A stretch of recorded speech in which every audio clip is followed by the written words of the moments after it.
Hello, everybody, and welcome to another episode of Beyond Talking Points. Today, we're going back to the Anarchist Handbook from Michael Malice, and we're going to talk about Lysander Spooner's section. I'm just going to give a little bit of background, and we'll jump right in.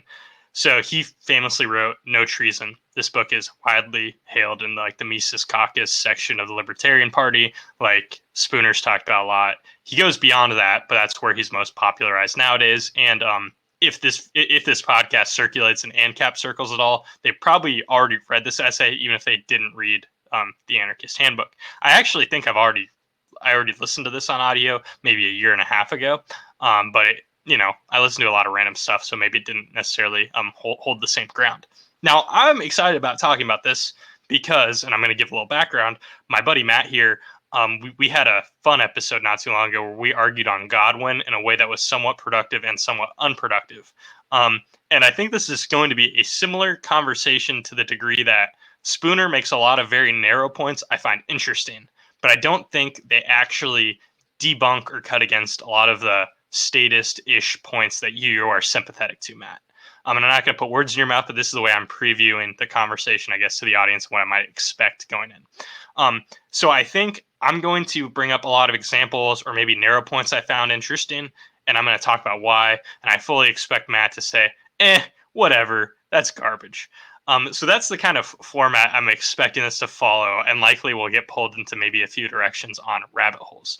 But I will say before we get into it too much, this is one of the longer chapters, but if you're not familiar with Spooner, I think Spooner is worth reading because he is a big name and because it's like it's a pretty popular text in the niche circle we're operating in.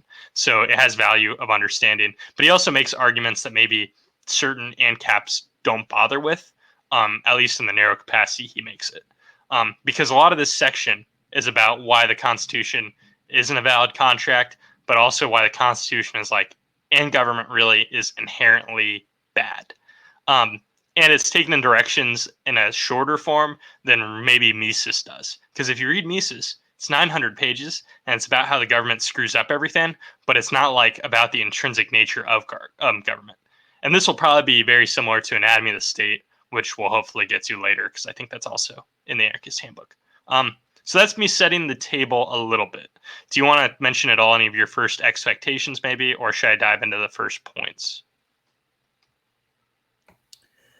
Yeah, so we've had a lot. I've told you this off air, but we've had a lot of conversations about anarchism.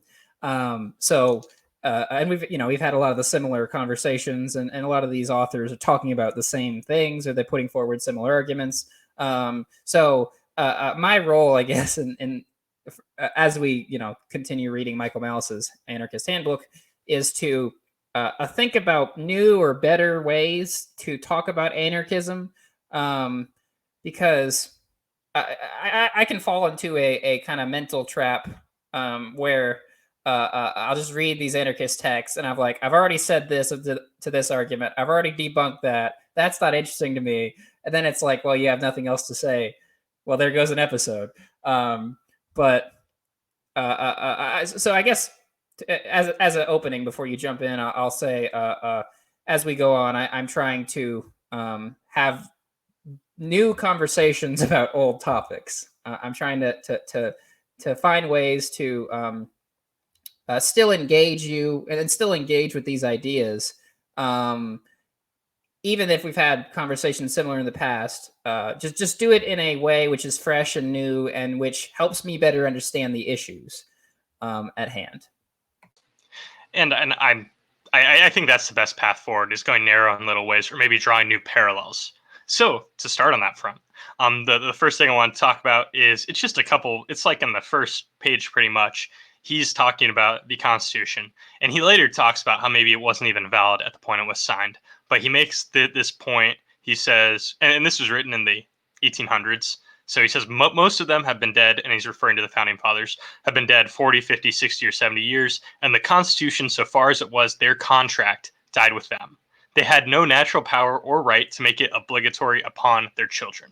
So this is something I want to draw a parallel to an issue that comes up in progressive politics right now, and it's this idea of a lot of the climate change. And I don't really want to litigate maybe to the extent we should be concerned about climate change or not, but it is an intergenerational issue.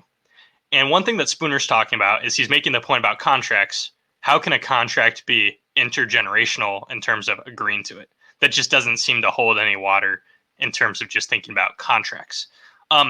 But applying this beyond, I guess, maybe thinking about the Constitution's validity, there is this thing to grapple with, which is the intergenerational implications of things. And he's bringing this point up immediately because if you're talking about consent in government, it is weird that it is implicit that we all consented to something that was made hundreds of years ago, agreed on by terms of people who have been dead for hundreds of years.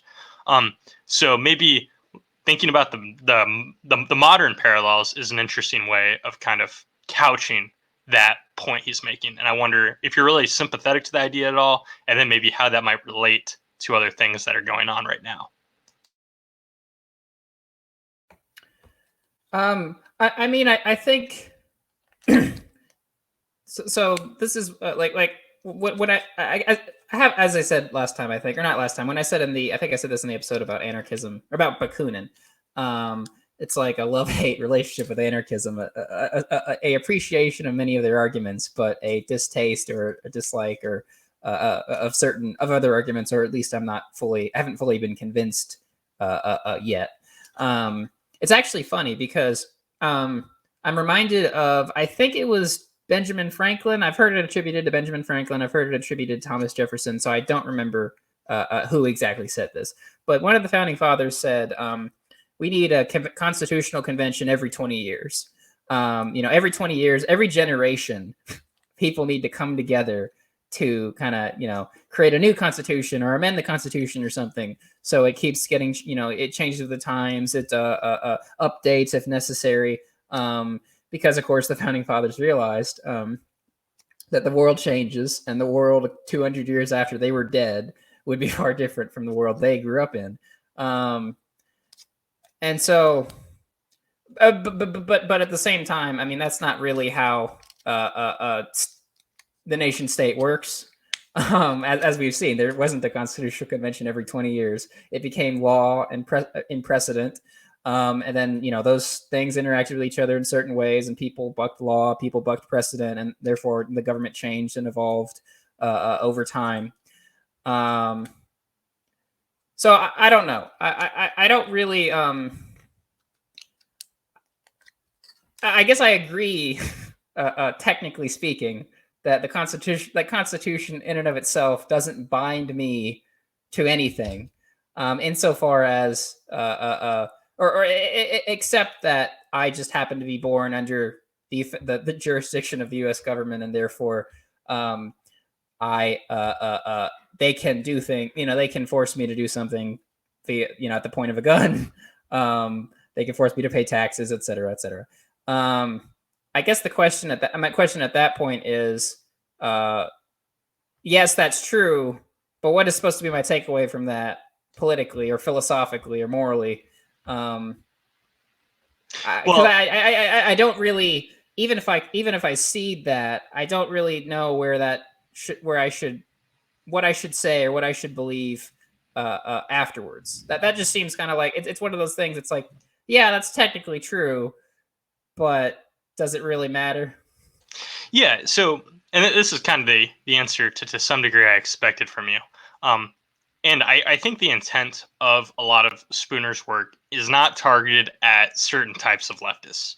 So, and I don't mean to categorize you in with leftists. I'm kind of doing it in shorthand, but I guess maybe the term I should use is statist, or in the sense of you're okay with any a state of some level, right? You don't think all states are automatically invalid, but there are people who argue for the justification of the state, and there are people who go about arguing for it in different ways.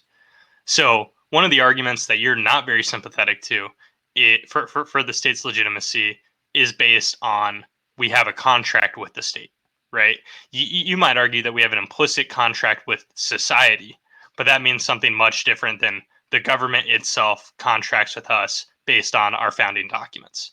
And if you look at people in the conservative movement, I think Spooner has had an impact on a lot of people who are from the right, because you have people from the right that glorify the Constitution.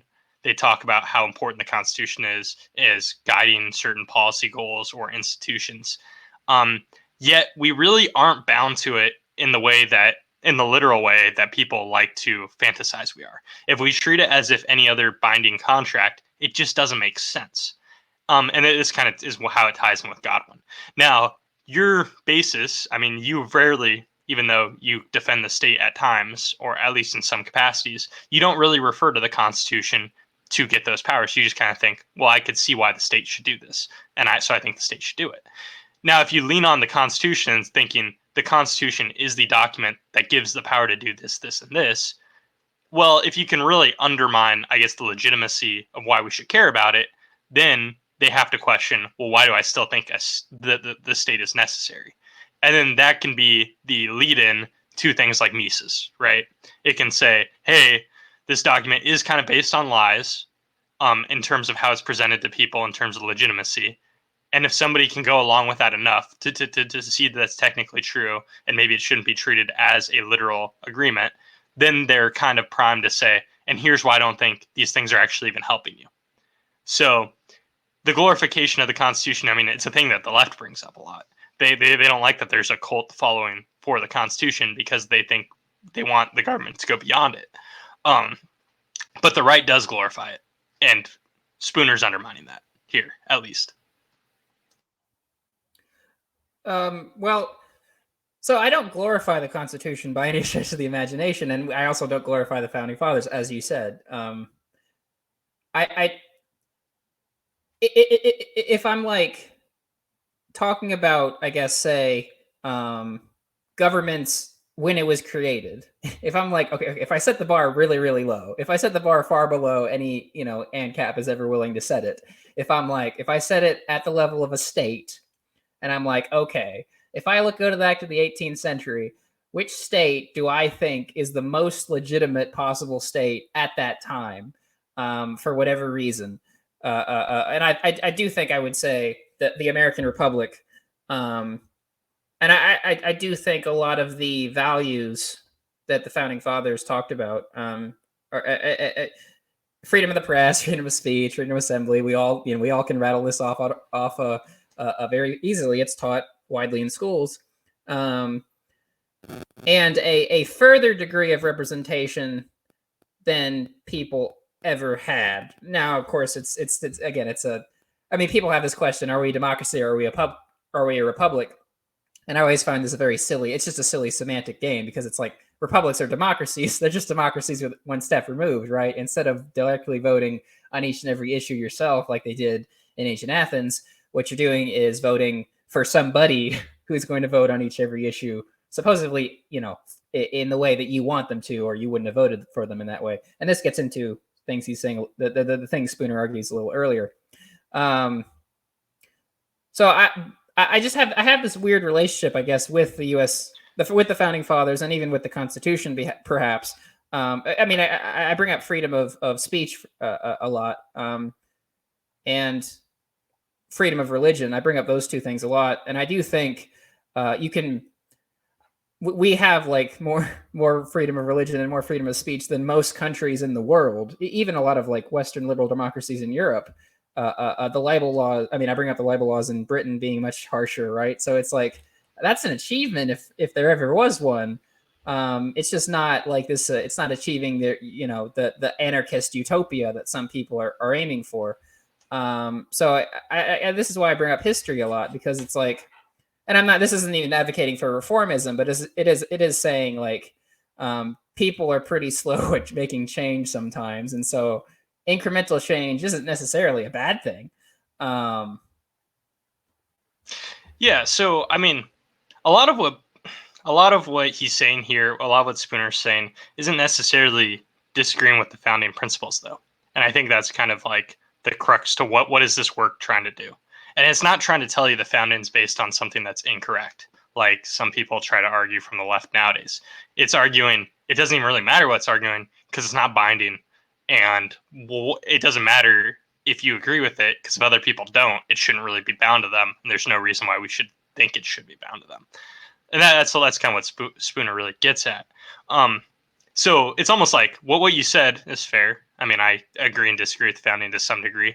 But it's almost besides the point. He does get into other critiques of government that go against the founders, but I look at Spooner as it's this idea that Scott Horton puts forward a lot, where he says we should attack the right from the right and the left from the left, and the reason we should be doing that is because like what Spooner's doing here is he's attacking the right from the right, more or less. He's more or less saying like if you have this conception that freedom is something that is good and consent is something that is good, here are all these reasons why the Constitution actually isn't getting the consent of the people.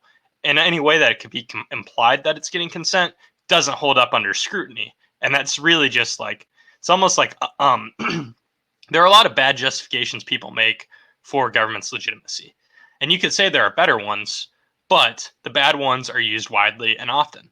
And like we talked about the corporate press in our last episode a lot, but you'll hear throwaway lines that essentially say that the government's validated by things like elections. And Spooner will spend a good section of this, part of no treason, saying, "Hey, here's why your vote doesn't imply your consent." And if anybody tells you otherwise, they're lying to you because it doesn't hold up under any scrutiny, and they might have an agenda.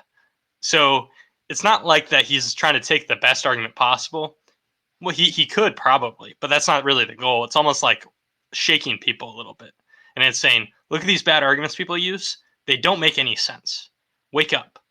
They try to pretend this is a real contract. Here's an element of real contracts that is illegal and voids contracts inherently. And then he goes through all the ones that happen in the Constitution, which there's a lot of. The first of being this whole question of temporal, intergenerational signing off without those kids ever having been born yet. And it's like, that's not a contract. So whenever somebody says this is a contract that you agreed to, it's like, no, you have to make up a new definition because that's not what contract means in any other sense. So it's almost like, yeah, he is criticizing the founding, but he's almost criticizing propaganda that is pro-state, that is poor and should be scrutinized. So I wouldn't necessarily read this as an attack on the founding in its full, even though he does criticize elements of the state the founding does defend later on.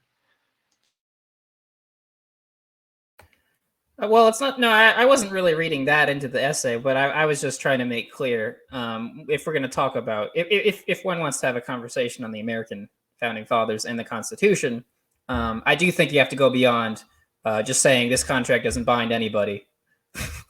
Because I think if we want to get the full picture of what the American Revolution was and what the founding was and what the Constitution was, I think you do have to think about it in ways that you personally might not think about it, like they might go against your own philosophy. But this is why historians are important, right? A good historian doesn't impose his philosophy on his subject, or on the historian tries to understand the subject or the person to study or whatever on its own basis. And then he might argue, or he or she might argue about it using a certain slant, using their own worldview, because history is always influenced by worldviews. That's why history is always so controversial. But to some degree, like I was thinking about it earlier, I was thinking about this earlier today. Like, I guess I hang my hat on I am a member of a community, and that's really what's important to me. And like at some level, like conversations about the state really are secondary, and I can like almost sidestep the issue in my mind because what is important to me again is that social contract that I feel with other people. And if I think that social or with a community, with society, if I feel like that social contract, if I feel like proposing a certain legislation perhaps may like further that contract I have with other people, then I might do that. If I don't, then I wouldn't. Because like to some degree, I mean, we've had the conversation about hierarchies, right? And like the difference between an anarchist and a statist is basically just what hierarchy are you willing to justify on moral grounds. I would almost put it, and this might maybe ANCAPs would feel this is unfair, but I would almost feel like it's a difference between a public state and a private state. It's a difference of who owns what. Do we have public lands? Do we have something that's supposedly owned by something called a government, or is it rules? But they're the rules come from corporations or the rules come from property owners. So I want to, I guess, sort of maybe sidestep the way certain anarchists think about certain things, and think about them in a different way, because that different way might be more helpful.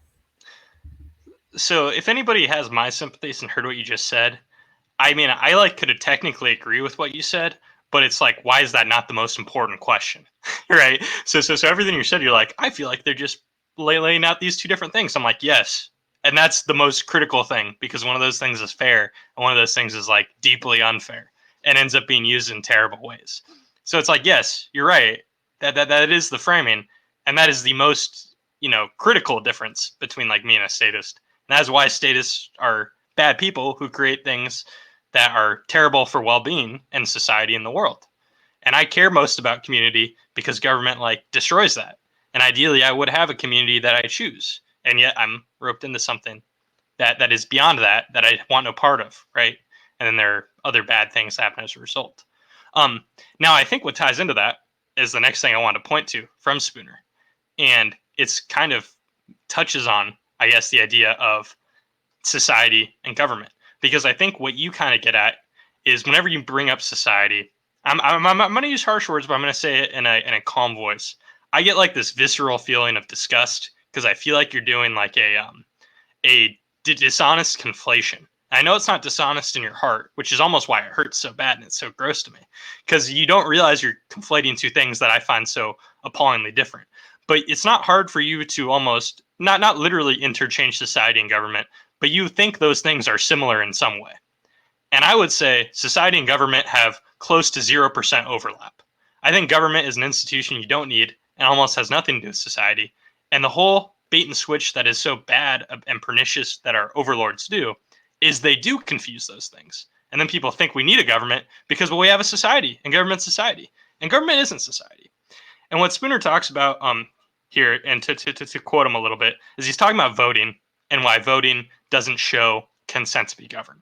He says there being no legal proof of any man's intentions in voting, we can only conjecture them. As conjecture, it is probable that a very large proportion of those who vote do so on this principle. That if by voting, they could but get the government into their own hands or that of their friends and use its powers against their opponent, they would then willingly support the Constitution. But if their opponents are to have the power and used against them, then they would not willingly support the Constitution. And he does touch on the outliers, people who are saying like, well, I'm happy I lost because at least I lost in a fair game. And he does acknowledge that later. But the whole point I guess I'm getting at is there's no reason why government, in that sense of I want the power scepter so I can wield the power scepter and do things that make me feel better, or they might not even be things for your own benefit, but they might be things that you just want for the amount of the population that is in that jurisdiction. There's no reason why that should be conflated with society. Society can be a bunch of people living in the same area engaging in commerce, and you don't need an overhead body intermingling in this and then putting other like burdens on people to make sure certain things get done because 55% want it. Like that's an add-on that's attached onto a society. There's no reason why that is society. That's like a separate substructure. Like, sure, you can't have a government unless there is a population, but that doesn't mean a population that is cohesive needs to be governed. So I don't like that bait and switch. And what he's getting at is all these things about voters does not validate the Constitution. It's just saying, here's a power center. And a lot of people want someone like them or like their friends to have that power center. And that makes sense. But that's not about what a society wants. That's about what a majority wants or what somebody wants for themselves or people that think like them. So like, I guess I'm using that section to say we shouldn't be conflating these two things. They're very different things. People who vote aren't often saying, I'm voting because I support the institutional body of government. They're voting because they know there's a power center and they'd rather have power over that power center than not have power, at least to the degree that they could get it from voting, right? Well, I mean, I think I understand so I understand why you would I guess view it in that way. And in the past, maybe I've conflated it more than I should have. I mean, I think though it's sort of a question, I guess. I mean, here's like the big question in sort of political philosophy, I suppose, that divides, I guess, as you say, the people who want this kind of hierarchy versus people who want the other kind is like, are people able to govern themselves? Right? Do people need elites to do stuff, or do they not? Are people just going to be able to do stuff on their own and just live peaceably, or at least function without some kind of elite power structure, or do they have to have a power structure? Or like I guess as maybe sort of a different way to phrase the question, will a power structure always come about at a certain point? Given certain factors related to human conduct. I wasn't trying to. I guess what I was trying to say is earlier was that I'm more interested in, I guess, the point that I am part of a community, and I'm less interested in conversations of whether or not I can justify the state to an ANCAP. Now, I realize then the question becomes, well, then how can you vote, or how can you support any policy run by the government if you don't care about that? And actually, I mean, I think I probably, I mean, I don't know if this is true for local elections, because I think with local politics, you can probably have more influence than national politics. But in terms of national elections for president, I've probably given up on that. I think the system's just too broken for me to even bother voting for president. So I don't really have. I can't give you the answer you're looking for, I'm afraid. I like to say I'm thinking about these things in real time, because I don't think they are things that you can just kind of wake up one day and kind of just. People don't really have epiphanies, right? At least I don't have epiphanies. I just have gradual changes in my thought process, or just I think something through to the end. If it's a terrible idea, if I come to the end of a thought, it's a terrible thought, or I hate it, or I think about the counter arguments, or like I read more books or something. I think maybe one of the issues we have on this show is I'm sort of. If I end up defending the state, it's really on two grounds. It's either on the grounds that I suspect that elites are either inevitable or very likely, or I think that pragmatically the state could do something better than the private sector. But that's not me giving a philosophical argument really for the state. Okay, well that's fair, and I guess yeah. I mean, I often dispute those things that you think that the state could do better. So there's no reason to try to relitigate that right now. But I get what you're saying, and that's the reason why Spooner is less, I guess, compelling, right? Because you're not necessarily interested in the philosophical grounding of why a state is justified morally. It's more like, can I make a consequentialist argument for the state since it's probably inevitable? And, I mean, I think the state's probably inevitable, but I don't think that ever means I should defend it, because I think it's inevitable for bad reasons. Now, Spooner does have some, I guess, he does have a practical point that I think you might find offensive. And I like when you're mad about things, so I wanted to run it by you. He categorized the people who would be willing to defend he calls them it's like the three classes of ostensible supporters of most governments. And he categorized them as knaves, a numerous and active class who see in the government an instrument which they can use for their own aggrandizement or wealth. Dupes, which is a large class. He says it's a large class, no doubt, each of whom, because he's allowed one voice out of millions in deciding what he may do with his own person and his own property, and because he is permitted to have the same voice in actions of the government, because he has that one voice out of a million, they think they're free. So he calls those people dupes, right? Because those people are get to be a voter. They think they are sovereign. And then the third category is a class who have some appreciation of the evils of government, but either do not see how to get rid of them or do not choose to do or do not choose to so far sacrifice their private interests as to give themselves seriously and earnestly to the work of making a change, which is where I see myself, right? It's like I hate everything they do, but it's like, how am I going to stop them kind of thing. So, evil elites, people who convince themselves democracy means they're free, and then me, right? Edgy people who think everybody in the government deserves a bullet, right? How do you feel about that categorization? How offensive is that to you? Do you think that undermines it? I know you don't like I assume you don't like the framing of the majority of people as dupes. So I kind of want to hear you push back on that, or maybe, I don't know. I want to hear your feedback on it, because I'm sympathetic to what he's saying. So it washes over me, but I knew, it's more. It probably means more to you. Well, I mean, the categorization of people as dupes. I mean, I think a lot of people are dupes, but I don't blame them for it. You see what I'm saying? I mean, I think a lot of people aren't as knowledgeable in the issues as maybe they should be, or at least they would have better opinions, or their policies would be better. Point. It's not because they're uninformed. It's because they think voting is what makes them free.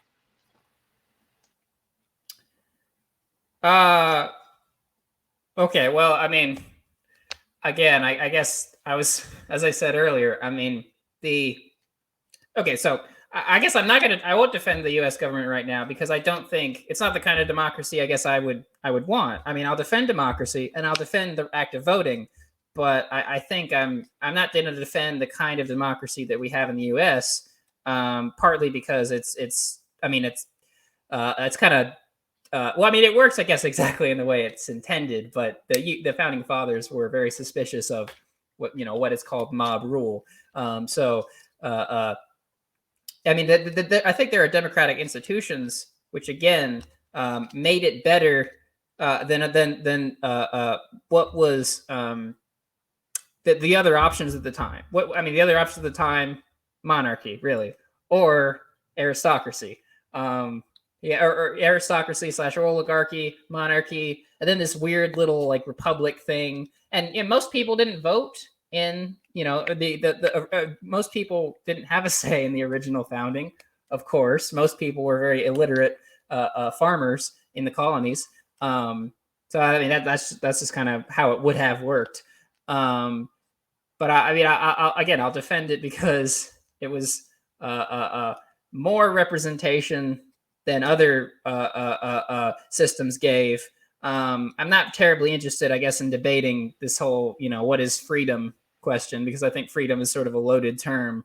And I think I could defend freedom on my own grounds, but it wouldn't be freedom in the way that you and Spooner want freedom. So that's kind of a non-starter for me. You are free in a democracy, but you're not free in this form in this degenerate democracy. Well, I do kind of want clarification on one thing. Like, imagine a 1 million person society where it's direct democracy all the way down. Spooner would say those people are still dupes, because your voice matters to the degree that one vote in a million vote pool matters, which is statistically insignificant. You would disagree, and you would say me and Spooner's idea of what freedom is just different than yours. So I guess I want to hear the justification on why having a 1 out of a million vote in a direct democracy is freedom, or how you define freedom for that to be freedom, I guess. And I'm okay with us having different definitions. I just want to know what you really mean. I don't actually think you would have a direct democracy with 1 million people. So because that's the issue, right? The issue. I mean, what the reason? Well, let's say 250.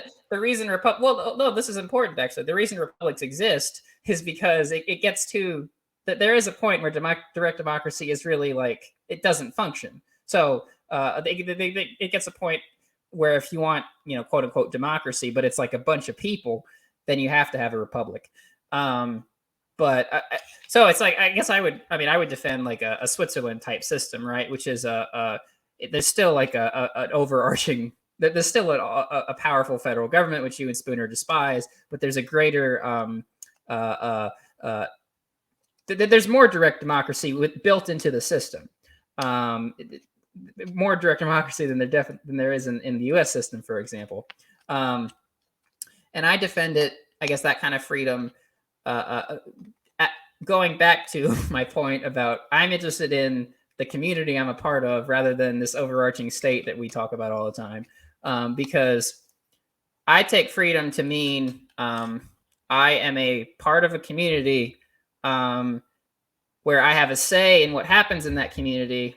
And for many things, at least, not everything, but for many things, I get to do what I want to, and then other people get to do what they want to, within the bounds of whatever a community is able or willing to do. And I don't expect there to be disagreement. Actually, so that's like when we talked about the Vulcanization thing. Like, I regret saying that I regret, like, I don't want to be in that Democrat town. If there's like Democrat and Republican town, I don't want to be in that Democrat town. But I don't want to be in Democrat town because I don't expect people to agree with me. And I don't expect people I expect people to vigorously disagree with me. I expect people in my community to hate my guts or to hate my political views or to hate my religious views or what have you. I expect people of wide ranging views in my community. But I expect to be able to have a say, and everyone has a say, or like everyone should have a say. And then you duke it out, right? And of course, sometimes you're on the losing side, right? And then what do you do in that situation? Well, you have a couple options. I mean, you either follow the law while you're trying to get it passed, try to get it changed, while trying to pass a new law, or repealing that law, or you do civil disobedience. You do, that's fine. I don't think that is against a community to do civil disobedience within the community. It just means you're aiming for a different kind of community.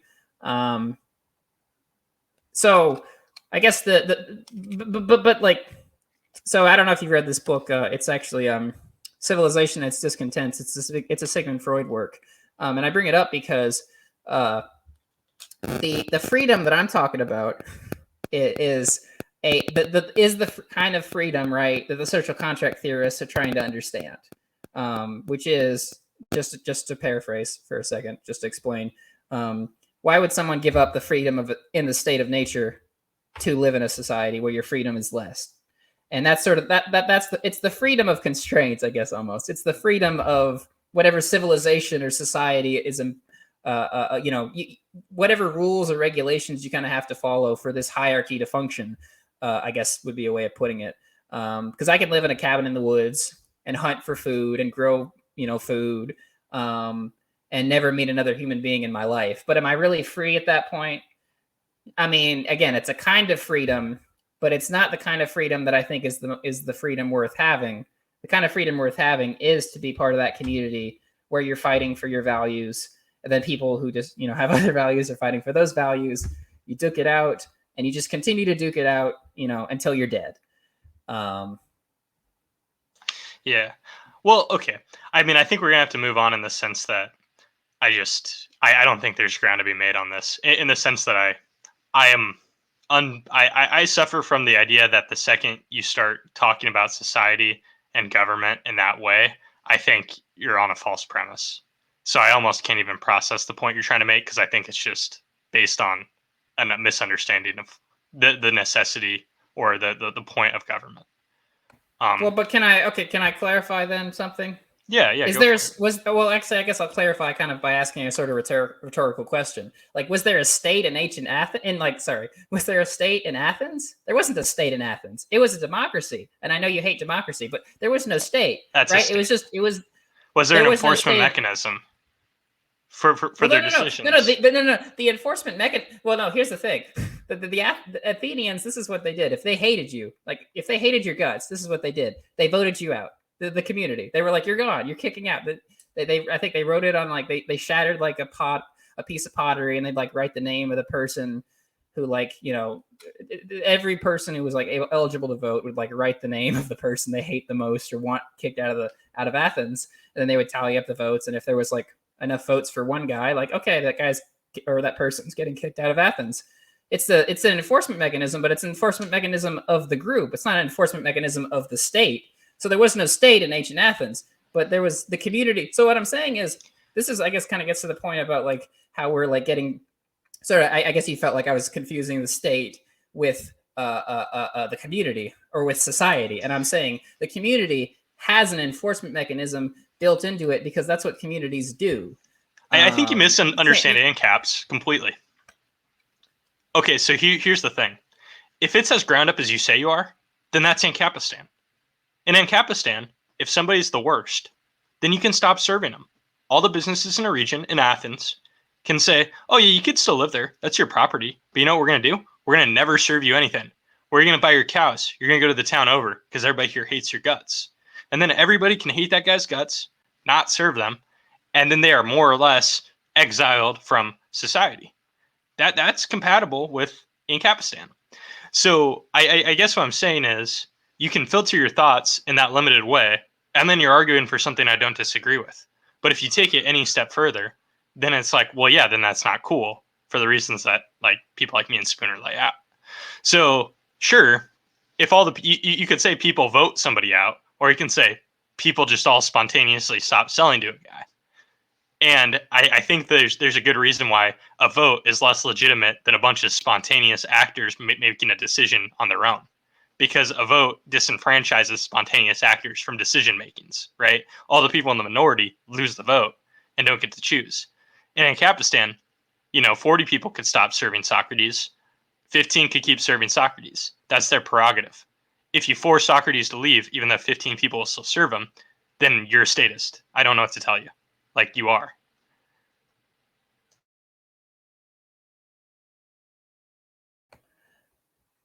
I think the issue with Ancapistan that I have though is, or the what I need like further convincing on is why that's Ancapistan is not going to leave some power vacuum for some elites or some strong man or somebody to come in and there's two options then. So there's this one I'm talking about, the power vacuum. Someone comes in and creates a new state.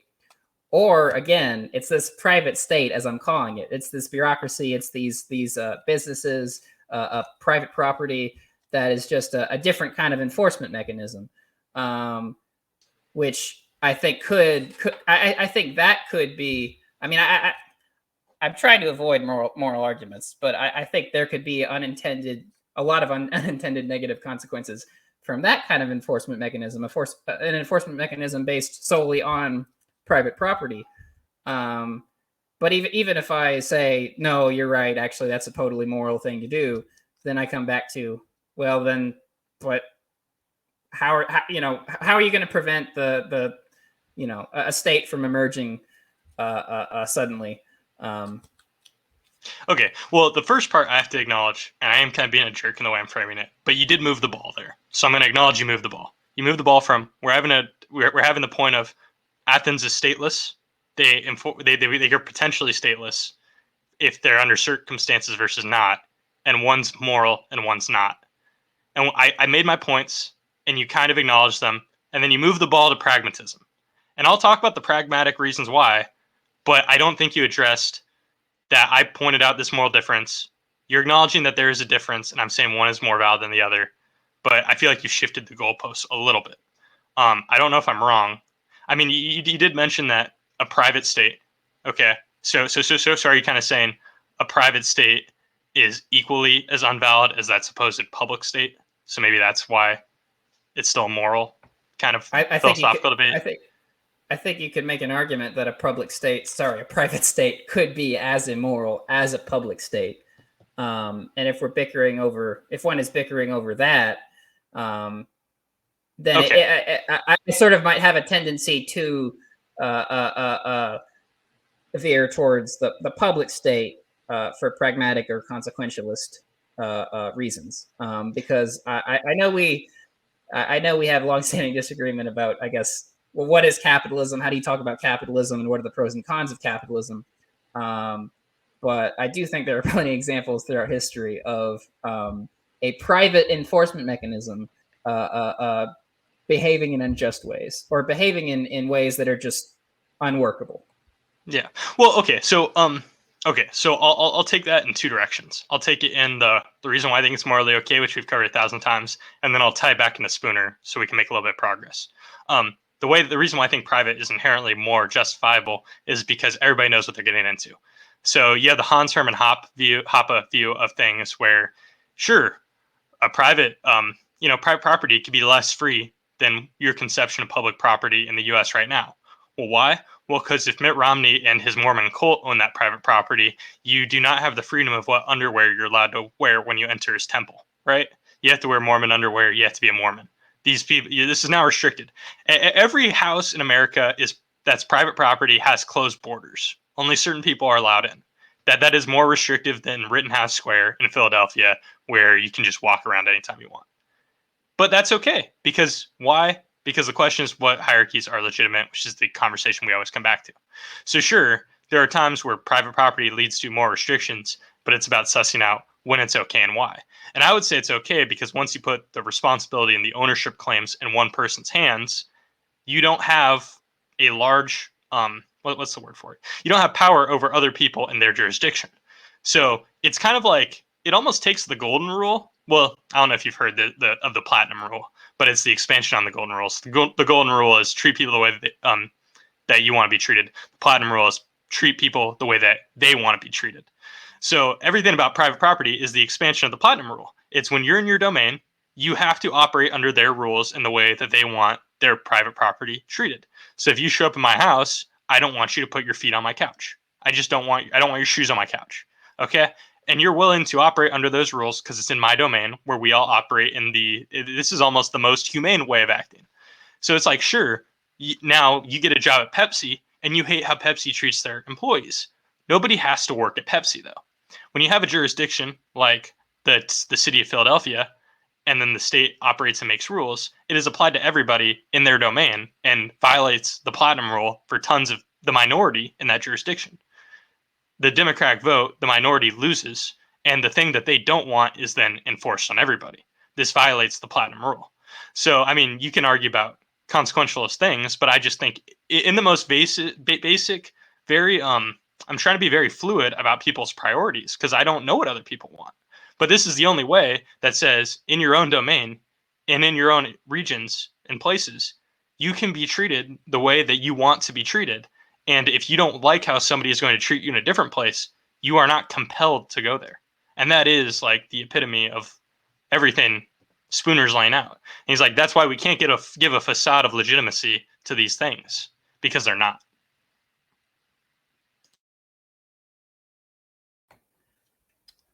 So it's hard for me to.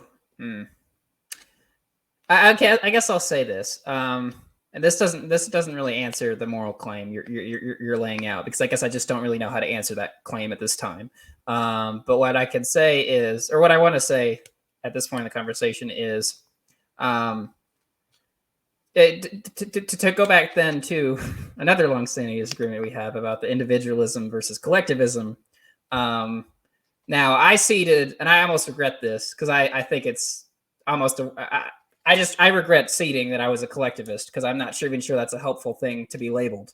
But for the sake of argument, I guess I am suspicious of sort of, I guess, individualism as religion, individualism as a kind of worldview which puts itself forward as non-ideological, as you just did. Like you were saying, like I don't want to enforce my beliefs on people. I don't want to enforce my ideas on people. I want all of them to do what they want to do, but as long as they're not enforcing anything on me. So it's like, but if the community has some enforcement mechanism on you, again, there was no state in Athens. If the community has some enforcement mechanism on you, then certain things are going to be forced on you, whether or not. Now, classical Athens or the city-state of Athens wasn't, Ancapistan because it was pre-capitalist, right? But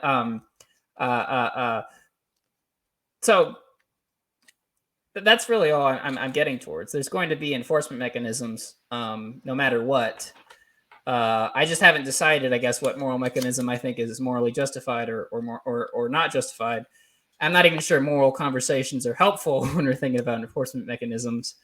So yeah, I think I think you would acknowledge that the enforcement mechanisms would be different, though, in the sense that if you could have societal pressures to doing things, it could mean like a person in a region feels uncomfortable going to the restaurants that most other people in that regions go to because I mean you could have societal pressures for everybody wears a mask and somebody doesn't want to wear a mask, and that could happen in Kapistan with the coronavirus, right?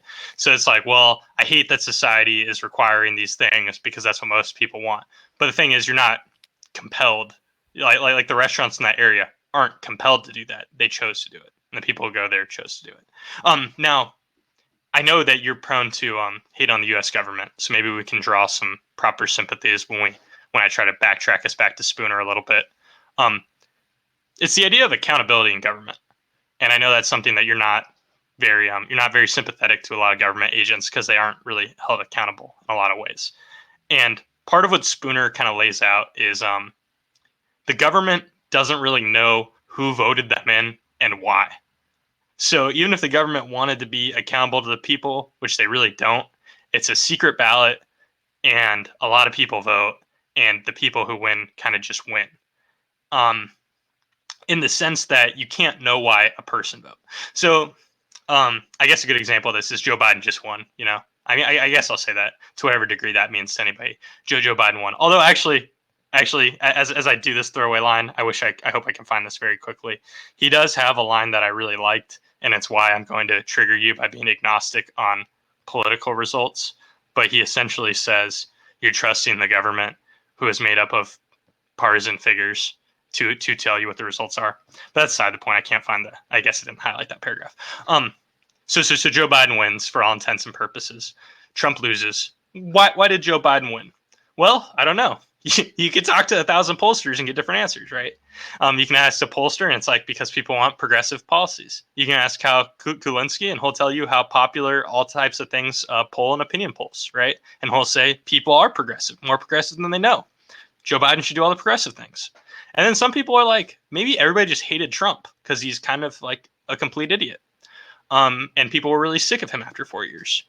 So it's this idea that you have officials get elected, and the officials don't know who voted for them and why, and a lot of people vote. How can there be accountability when you don't even know why you won, right? And it's this, I guess he doesn't probably lay it out with the emphasis I'm putting it forward, but this is the question it rises for me. And it's really funny. It's like, how would you measure government success if everybody votes for the same people but wants completely different, contradicting things? And it's kind of funny, I think. I don't know if you have any thoughts on that, but it's just like, how do we even conceptualize accountability? Like, obviously there's blatant corruption, but like, what would serving the people even mean a lot of the time, you know? Well, as for the question as to whether Joe Biden truly won the presidential election, my brilliant response to that is, I don't care. I'll cede to you. I don't know. I'll cede to you. I don't think the government's going to lie to me about that. But like, if woman's going to be like, oh, they're going to lie to me about that, I'll be like, okay, fine. Joe Biden's in power. That's the important thing. I'm going to go about my day now. But to talk about the more important issue about accountability, I mean, I think in a system where there was more direct democracy, where individuals were able to vote more, because a vote is a statement of support for something. It could be support for a particular law or policy. It could be support for the individual support for a candidate. If a person votes for something, I'm not trying to read people's minds. I know Spooner's like, we don't know why people support who supports anybody and why. And what I'm saying is, if I vote, okay, I voted Green Party. So what was I saying? I know I voted Green Party. I filled out the ballot. What I was saying was, the Green Party is the closest party that the ballot is giving me, which is closest to my values, and so I'm going to vote for this person. And as for accountability, I mean, I think there is accountability in the sense that you have a role in your community to do, you know, certain things. You could protest. You could stop, you know, vote for the person's opponent. You could stop voting, you know, entirely. You could you could have a revolution. You overthrow the government. So there's a lot of direct action, minor direct action or major, which I think does cause people to be accountable. It's funny though, because like you bring this up, and I think it's actually it's important to think about, say, the Pentagon Papers, right? Because after the Pentagon Papers, there was a shift in the way a lot of governments or a lot of politicians in the U.S. did what they did. So because but before then, people were sort of under a greater illusion about. I mean, the '60s were a tumultuous time. There were some people who were, you know, who were more aware of the corruption than others. But it was really the Pentagon Papers that got people thinking, "Oh, darn! Like the government's really corrupt. It's like 10 times more corrupt than anyone ever thought it was. What are we going to do about it?" And so it's also journalism. It's also whistleblowers. It's also people getting information out there. And actually, I mean, for all the horrible atrocities the U.S. has committed overseas post-Vietnam, you could make a very convincing argument that they've behaved better than they would have if the Pentagon Papers had never existed, because it was brutal in Vietnam. I mean, it was basically, I think, genocide. And so I don't think. I think even in the stupid, or not stupid, but even in a broken republic, degenerate Republican government that we have now, small r Republican, there is accountability. It's just not it's not an accountability in the way, again, that the Spooner wants it. It's Spooner really, because Spooner's. I think I'm not trying. I think what Spooner is really saying here. This isn't controversial. This is you know, I want to do what I want to do, and anyone else can do what they want to do, as long as they don't as long as they don't infringe me on doing, as long as they don't prevent me from doing what I want to do. It's like, yeah, okay, I get that. So if you have to govern, if society has to be run on that basis, then nothing I say will convince you that there's any accountability, or nothing I will say will convince Spooner that there's any accountability in anything except that. I don't think that's what he means when he wants accountability. I think that's what he wants the whole, but I don't think that's what I think his point is, you just can't have accountability in a secret ballot system. It's literally impossible, because accountability means the government does what the voters want, and a vote for somebody can mean so much that you can't honor it in a way that is realistic. Does that make sense? Okay, so it's this idea that, I mean, you acknowledged it, right? I vote for Joe Biden. Does it mean I hate Trump and I'm triggered that he tweets? Because then the answer is Joe Biden just has to not be Trump, right? So he can succeed in that extent. Did I vote for Joe Biden because Trump didn't end the wars like he said he did, and I hope Joe Biden will? Like, okay, is that so? It's like, what measuring stick means accountability if there's an infinite amount of reasons to vote for any candidate, seemingly infinite? Because most people aren't like in the next election, they aren't really held to that account. And yeah, he also goes on to say, and I think what you're talking about is, he says people use government to do what they're not allowed to do, and they wouldn't do things if they were held personally accountable, right? So like, people use government to redistribute wealth, but on a personal level, they aren't going to take a gun to Jeff Bezos and make him give them, 12% of his income so they could redistribute it. Nobody's willing to do that on a personal level, so they can have the government do that, because they don't want to be accountable for holding a gun to a guy's head and making them give up 10% of their money. That's part of what he means. But I think he also is like, you can't mind read what the voters want. There is no practical assessment at any scale, really. Or I guess maybe a scale beyond 100 people, to really get what the voters want in a consistent way that doesn't contradict itself. So it's like, how is this even possible to be held accountable by the voters? Well, but I thought I said earlier, I'm not going on that basis of I can read.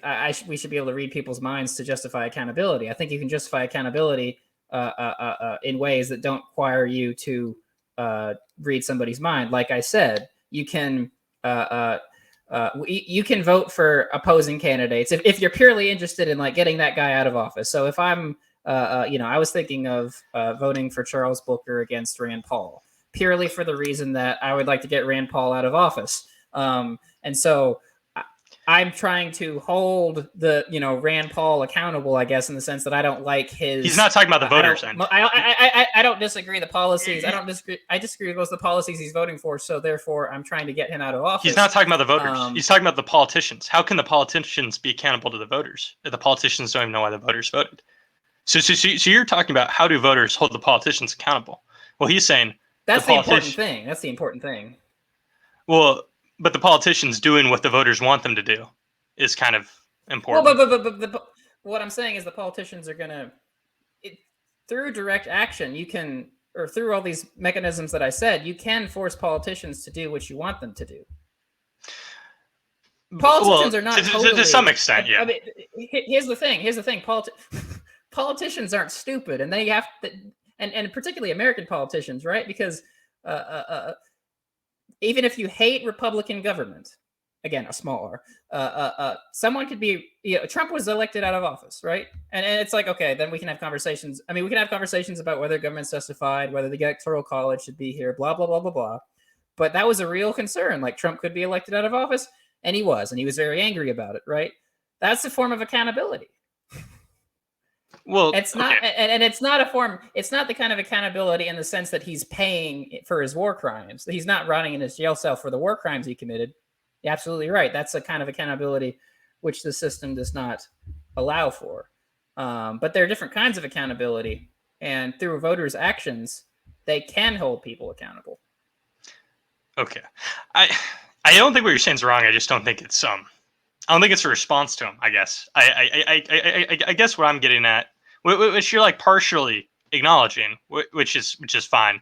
It's like I feel like you're acknowledging it and you're saying like yes, but here's something that semi approximates a solution to it, and he's more of saying I want to start with the chicken, and you're saying but here's the egg a little bit.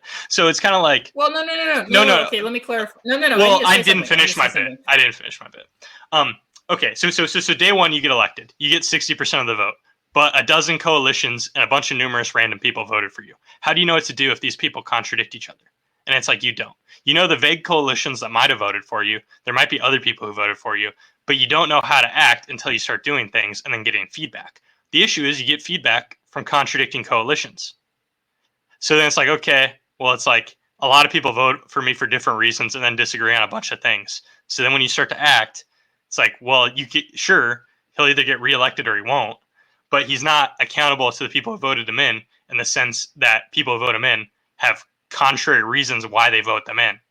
And then you contradict yourself and are doing what voters wanted you to do to some extent some of the time. You're not truly accountable. And that's assuming you can figure out why the people voted for you or you get it right.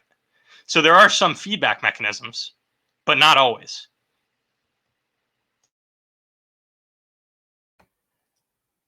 What I guess I'm trying to get across is, okay, elites almost always find a way in whatever system you're talking about. Elites almost always find a way to get what they want and to get away with a lot of various crimes. Yes, that is how elites work. That is how power structures in institutions work. And what I'm saying is, voters do have an influence on that.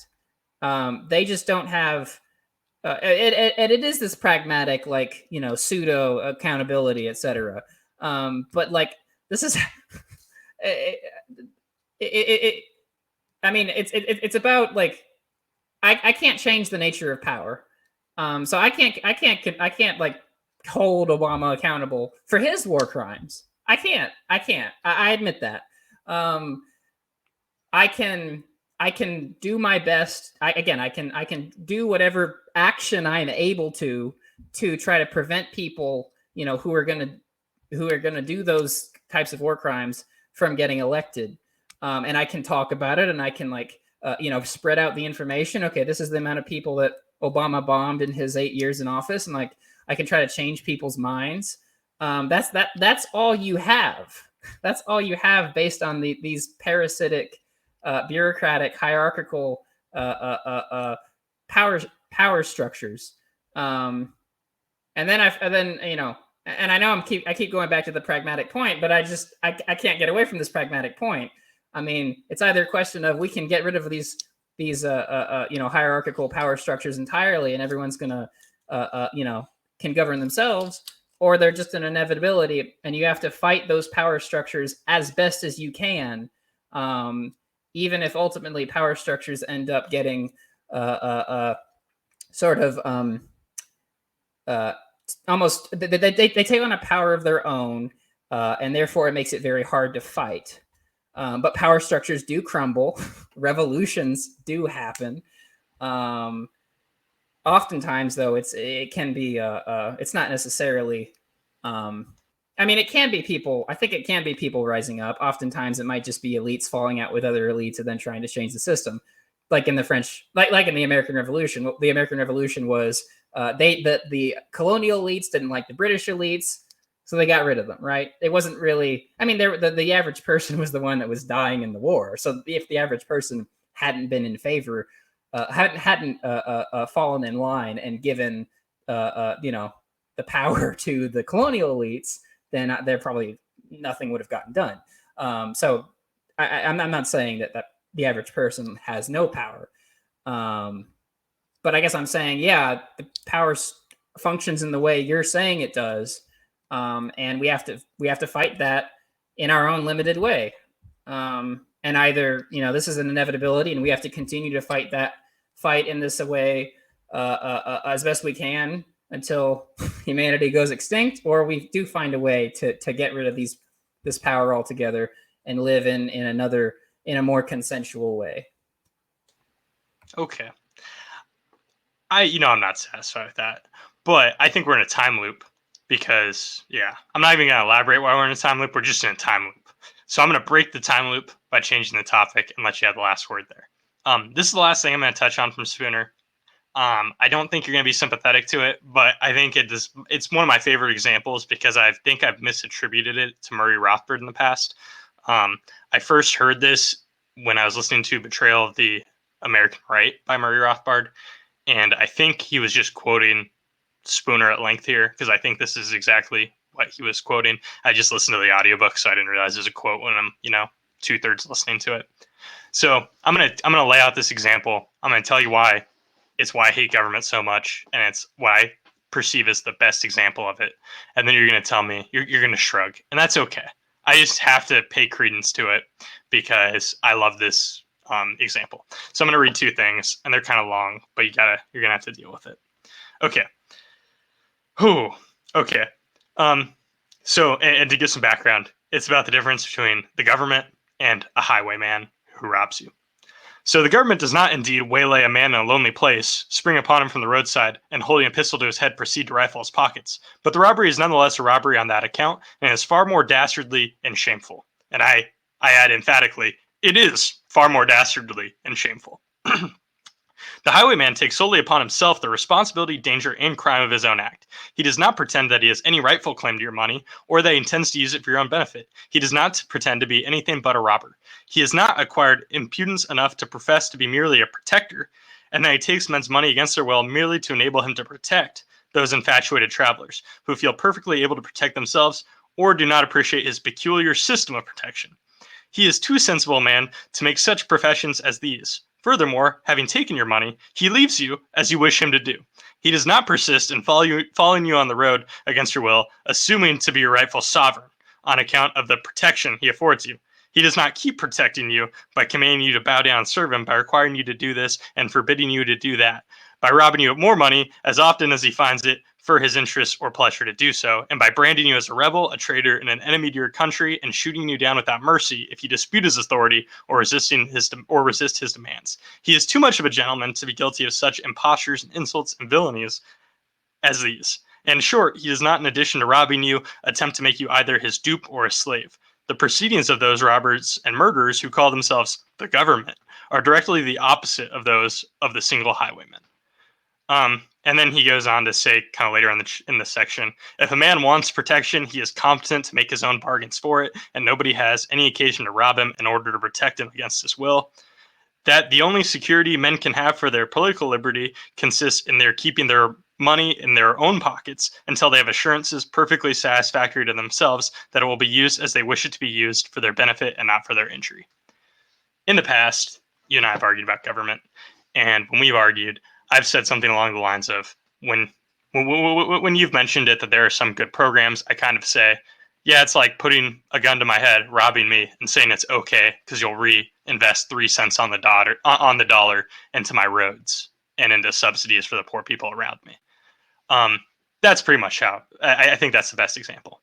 A highwayman robs from you and says it's because he's robbing you, and then he goes on. The government is perpetual, and then it says it's doing good for you, even when you, from your own experience, could happen to derive the conclusion that it's screwing you, and you don't want it to be in your life. And they'll continue to tell you, we're protecting you, dude. Why don't you love us? You're going to be a traitor. You're going to be a rebel. That's bad. Fall in line. But I don't want their protection. I don't. Yeah. So I feel pretty strongly about that encapsulating, I guess, in like analogies only go so far, but I enjoy that one, and I wanted to share it because I love that that's Spooner and no treason. You can now proceed to say why you think it's a stupid analogy, and then I think we'll probably wrap up. But yeah, feel free to hate on it. I'm okay with it. I just like it. My response to the first paragraph is yes, I agree. That's how power works. And I'm not putting moral claim on that when I say that. So I guess I would modify the quote in the sense that I would not put the moral claim on that. Yes, the state is robbing you. Yes, the state is imposing things on you. This is how it works. This is just the historical fact. And that's not making me, that's not a moral argument. That's not even a defense of it. That's just saying, yes, that's what happens throughout history. I agree. I'm really happy with that. And I don't have any comment on the second one, though. I'm going to leave that I'm going to leave the comment, the second paragraph as its own statement, and let the audience make up their own mind. I don't think I have anything of substance to say about it. I like that answer. I think that's enough of a concession for if anybody's a listener that's listened to, all 70 episodes at this point, or at least a handful of them. I don't think I would have gotten that concession 40 episodes ago. So I'm going to take that as a win. I'm going to say you've at least been won over on some degrees of some things, or you've accidentally made some concessions you don't really like that you've made. But either way, I'm taking it as a win. I'm claiming it. Okay. Do you have anything else you want to add on? Maybe you can have a last word. I feel like we covered it pretty thoroughly and went on some tangents that are worth going through. And I once again recommend this to people because it's a canonical piece. But yeah, you can throw in anything you want, and then I'll sign us off. No, I mean, actually, well, I'm pretty dissatisfied with this conversation, to be honest with you, actually. But I think I'm dissatisfied because, like I said at the beginning, or I've said about, I'm thinking about this mid-thought, and you've already thought to the end. And so I'm not giving you the answers you're looking for. I'm not giving the defensive vote of either libertarianism or the state because I'm thinking these things. I'm still thinking through what I'm willing to defend. And so I seem like the idiot. I seem like the fool. I seem like the guy who doesn't know what he's talking about. I mean, I'm doing my best. I try to have nice. I'm not where I want to be, I guess, in my thought process. But these, you do what you got to do. You work with what you have, and so we'll see where it takes me. Well, there you go. And one thing, I guess I do have a conclusion. I guess I lied when you say you get the last word. Is one of the a lot of our conversations end up being about utility. Like, what is the use of this piece? And I think a lot of times we try to fit certain arguments into what we're currently battling with philosophically. And I think maybe that's why we kind of ended up not talking about Spooner a lot. It's because it doesn't answer the questions you want answers for or are most intrigued by right now. But I will say, since this is a podcast, it's not just about us. One of the goals that I have when I talk about politics is there are people who have bad arguments that they don't really challenge in their head. A lot of people have thought through a lot of things, but that doesn't mean they haven't defaulted to a lot of stuff. And I mean, we talked about COVID last week, right? And one of the things you kind of said is, I wish I knew some of this stuff, a while ago, because you felt like you probably were overreacting in perspective. And I guess it's not just about me winning and high-fiving myself. It's more about like, hey, if you read Spooner and you think some of these bad arguments are bad arguments and you've never thought about them, it's kind of like one of those effects where you start hearing it everywhere. And if you listen to mainstream news, a lot of these like really weird moral claims that Spooner attacks here are things that are made by boomer cons and CNN anchors. And those things shouldn't be enough evidence. Those arguments shouldn't stand up on their face under scrutiny if you've read Spooner.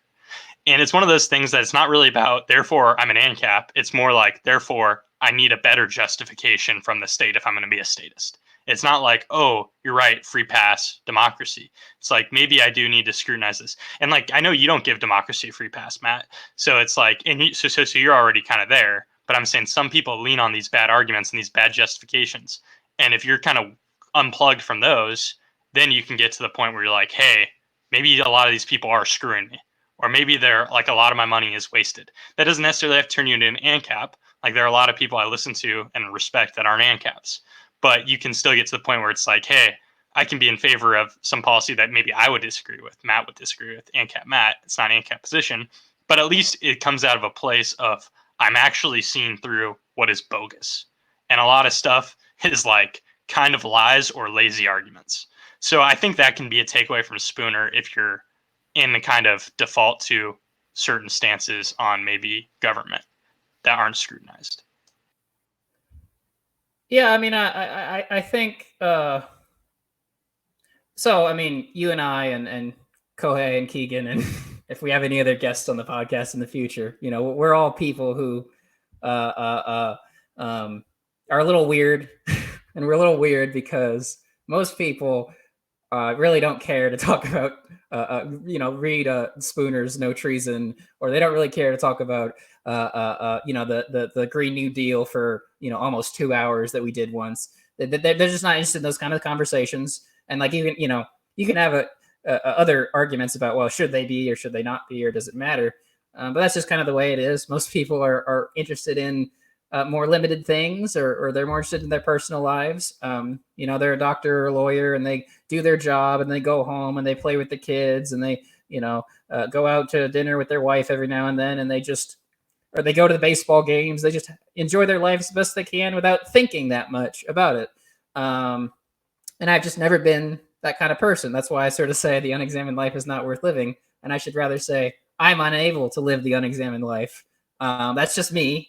I really can't tell people how they should live. I think the pros of living the unexamined life are far outweigh the cons, and I think it is better than the unexamined life. But I'm not going to force them to live the unexamined life. I mean, you can't even force people to do that. Just like it's sort of weird because like, I was going to say something else, but I guess I was going to add that. So when I first got into politics, and I don't have it was like around middle school-ish, early, so mid-teens or say. I don't have like videos of like back then, so I don't have this isn't on the record or anything. But like, I would have given the typical partisan answers, the typical liberal Democrat like answers, and not because I was stupid, but because I was when I was like 14, but two, I was like I was only like thinking about it from this very narrow lens. I was only thinking about it as a us versus them thing, and as I'm pro this team, and everything this team stands for is good, and everything that team opposed to it stands for is bad. And that's sort of, I think, how a lot of people think about politics. But if you bother to think about, if you bother to think about that for 2 seconds, or probably a couple years in my case, you kind of realize, you can't really think that way and be intellectually honest. You can't really think that way of you can't really think about my team and my team's 100% great all the time. And really, that the facts never bear that out. I mean, in one example that I give, I made a vlog I don't know, a couple weeks back about my changing views on gun control. And actually, the video I think would still piss off a lot of gun rights activists because I still go after a lot of gun culture that I think is unhelpful or that I think is toxic.